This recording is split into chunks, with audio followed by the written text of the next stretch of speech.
السلام عليكم. اليوم جبت لكم اللوبيا الفصاصي، كاين اللي يقولوا لها اللوبيا المشلطه. طريقه بسيطه وسريعه، تجي بنينه بزاف ويجي المذاق تاعها خاطر.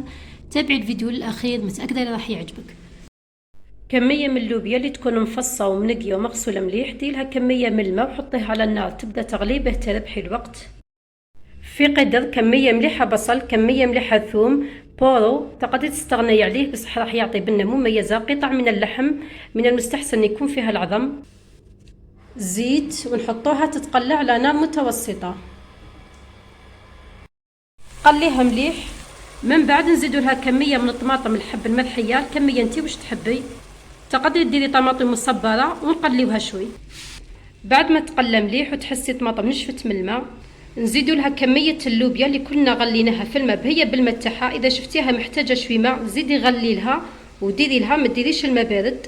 ورقرند، ملح، فلفل ابيض. من بعد نهدئوا النار ونغطيوها ونخليوها. ملاحظه كي تعودي تغلي في اللوبيا في الماء في المرحله الاولى، كل ما شفتيها تشكلت لها الرغوه البيضاء نحيها لها. هاي اللوبيا تاعنا واجده، خليها تطيب حتى تختار مليح. نديروا لها المعدنوس، زيت الزيتون. تحبي ديري لها الكمون ديري لها، انا نفضلها هكذا. نتمنى يكون عجبك الفيديو تاع اليوم وشهيه طيبه.